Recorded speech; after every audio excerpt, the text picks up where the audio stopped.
কুৱেশ্যনত অহা এইটো নৱোদয় বিদ্যালয়ৰ ক্লাছ 6ৰ এন্ট্ৰেন্সত আহিছিল আমাৰ গণিতৰ এটা কুৱেশ্যন। সেই কুৱেশ্যন আমি চাইছো। এইটো কুৱেশ্যন অলপ তোমালোকে মন দিবা। এই কুৱেশ্যনটো কি, প্ৰশ্নটো আমি চাওঁ। এটা বস্তু 500 টকাত বিক্ৰী কৰিলে লোকচান হয় কিমান? লোকচান হয় কিমান টকা লোকচান হয় এইটো কোৱা নাই। 500 টকাত বিক্ৰী কৰিলে লোকচান হয়। যদি বস্তুটো 700 টকাত বিক্ৰী কৰা হয় তেন্তে দোকানীজনৰ আগতে হ'বলগীয়া লোকচানতকৈ 3 গুণ লাভ হয়। 500 টকাত বিক্ৰী কৰিলে কি হয়? লোকচান হয়। আৰু যদি 700 টকাত বিক্ৰী কৰে দোকানীজনৰ কি লাভ হয়? লাভ হ'ব। কিমান লাভ হ'ব? প্ৰথম 500 টকাত বেচিলে যিমান লোকচান হয়, সাপোজ 500 টকাত বেচিলে মানুহজনৰ লোকচান হয় 50 টকা বা 100 টকা বুলি ক'লো। তেতিয়া 100 টকা যদি লোকচান হয় তেতিয়া 700 টকাত বেচিলে কিমান হ'ব? তাৰ 3 গুণ লাভ হ'ব। তাৰ মানে 300 টকা লাভ হ'ব। হয়, দোকানীজনৰ 3 গুণ লাভ হয়। বস্তুটোৰ ক্ৰয় মূল্য কিমান? বস্তুটোৰ কিনা দাম কিমান? ইয়াতে অপচন দিয়া আছে 525 টকা, 550 টকা, 600 টকা আৰু 650 টকা। এতিয়া আমি কি কৰিম? আমাৰ ইয়াতে 500 টকাত বিক্ৰী কৰি লোকচান আমি ধৰি ল'ম। ধৰা হ'ল আমি 500 টকাত বিক্ৰী কৰিলে লোকচান কিমান হ'ব? লোকচান আমি লোকচানৰ কাৰণে লছ মানে এল লৈছো, ইমান টকা বুলি কৈছো। হ'ল। গতিকে 500 টকাত বিক্ৰী কৰিলে লোকচান ইমান। গতিকে 700 টকাত বিক্ৰী কৰিলে লাভ কিমান হ'ব? লাভ, গতিকে লাভ মানে আমাৰ যিটো আমি কৈছো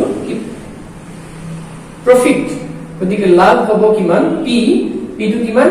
ইয়াৰে লোকচানৰ 3 গুণ। লোকচান যদি 10 টকা হয় তাৰে লাভটো কিমান হ'ব? 3 পূৰণ 10, তাৰমানে 30। তাৰমানে 30 এল হ'ল।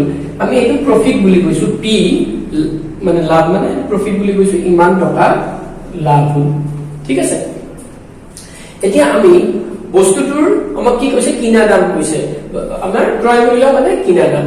আমাৰ যদি কিনা দাম আমি ধৰি ললো, ধৰা হ'ল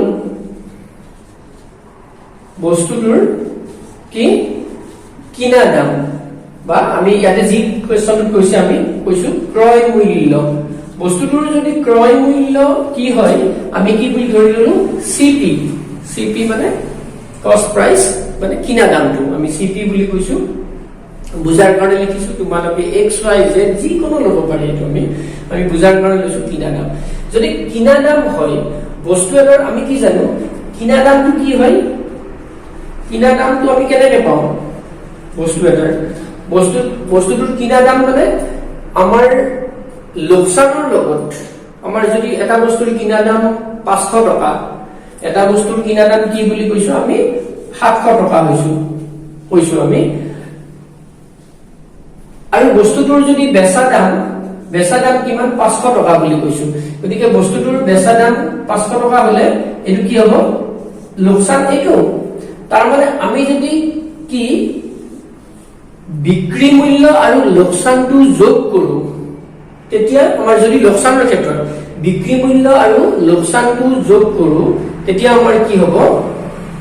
কি পাম? আমি বস্তুটোৰ কিনা দাম পাম। গতিকে 500 টকাত বিক্ৰী কৰিলে বস্তুটোৰ 500 টকাৰ লগত যদি আমি যিটো বিক্ৰী মূল্য আৰু লোকচান কিমান? 500 টকা। প্ৰথমটোৰ ক্ষেত্ৰত 500 টকা আৰু আমি লোকচানটো যোগ কৰিছো। যোগ কৰিলে আমি কি দাম পাম? কিনা দাম পাম। বুজি পাইছা নিশ্চয়? বস্তুটোৰ কিনা দাম যদি 700 টকা হয়, বেচিলো 500 টকাত, লোকচানটো কিমান? 200 টকা। তাৰ মানে আমাৰ বস্তুটোৰ বেচা দামৰ লগত লোকচানটো যোগ কৰিলে আমি পাম কি পাম? আমি কিনা দাম। গতিকে কিনা দামটো পাম আমি কি পাম? আমি চিপি বস্তুটোৰ আমি ইয়াতে আমি লিখি দিছো চিপি বস্তুটোৰ বেচা দাম প্লাস কি হ'ব? লোকচানটো হ'ব। বুজি পাইছা? গতিকে বেচা দাম কিমান? আমাৰ 500 টকা যোগ লোকচান আমি কিমান বুলি কৈছো? এল বুলি কৈছো, ইমান টকা। হল নিশ্চয় এইখিনিলৈকে তোমালোকে বুজি পাইছা মই আকৌ কৈছো বস্তুটোৰ যেটো ক্ৰয় মূল্য কিনা দামটো কি হ'ব বেচা দামৰ লগত লোকসানটো যোগ কৰিলে আমি কিনা দামটো পাম ক্ৰয় মূল্যটো পাম গতিকে আৰু আমি দ্বিতীয় ক্ষেত্ৰত আমি কি চাম বস্তুটোৰ যেটো কিনা দামটো কেনেকৈ পাম আমি বস্তুটোৰ লাভ যিমান হৈছে বস্তুটো বেচিছে যিমান যদি লাভৰ ক্ষেত্ৰত যদি চাও বস্তুটো কিমান টকা বেচিছে 700 টকাত বেচিছে লাভ কিমান বুলি কৈছো পি বুলি কৈছো আমি প্ৰফিটটো লাভটো যদি বাদ দিও আমি তোমালোকে চাবা মই আকৌ কৈছো বস্তু এটাৰ যদি আমাৰ কি হয় বেচিছো 700 টকাত আমাৰ লাভ যদি কি হয় 200 টকা হয় বস্তুটোৰ কিনা দাম কিমান 700 টকাত বেচিছো লাভ 200 টকা তাৰ মানে 500 টকা কিনা দাম আছে তাৰ মানে আমি কি কৰিম বস্তুটোৰ লাভৰ ক্ষেত্ৰত বেচা দামৰ পৰা কি বাদ দিম লাভটো বাদ দিম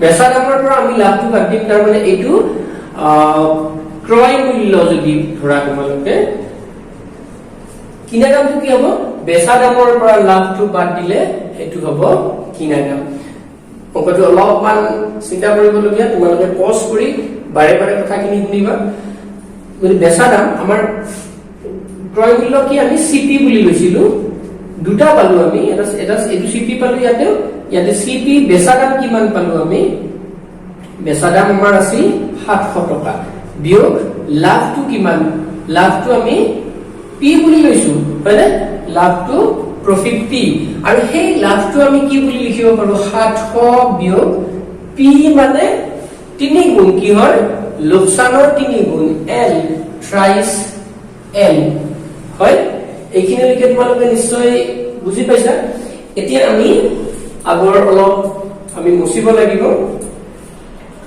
এইখিনি আমি মুছিছো সৰ প্ৰশ্নটোৰ এইখিনি মুছিছো এতিয়া এইটো আৰু এইটো এই 1 নম্বৰ আৰু 2 নম্বৰ এইটো চোৱা তোমালোকে কি হৈছে ইয়াৰ বাওফাল দুটা সমান আছে গতিকে আমাৰ কি হয় ওফাল দুটা সমান হয় গতিকে ইয়াতে আমি বাওফাল থাকিলে সমান থাকিলে ওফাল দুটাও সমান হয় তোমালোকে যদি এইটো কেনেকৈ বাওফাল আৰু ওফালৰ কথাটো কেনেকৈ ভাবা ডাকা পল্লাৰ কথাটো ভাবা যদি তুলাচনীৰ কথাটো ভাবা যদি তেতিয়া কি হ'ব তাৰ তুলাচনী দুখন তুলাচনীৰ কথা এইটো এখন তুলাচনীৰ কথা আৰু এইখন এখন তুলাচনীৰ কথা তেতিয়া এখন তুলাচনীত তোমাৰ বাওফালটো আৰু আনখন তুলাচনীত যদি দুখন তুলাচনী কি হৈ আছে বেলেন্স হৈ আছে সমতুল হৈ আছে এখন তুলাচনীৰ বাওফালটো বাদ দিয়া আনখন তুলাচনীৰ বাওফালটো মানে সোঁফালটো যদি কি হ'ব সমান হ'বই লাগিব বুজি পাইছা ঠিক একেদৰে ইয়াতো আমাৰ বাওফালটো বাদ যেটো সমান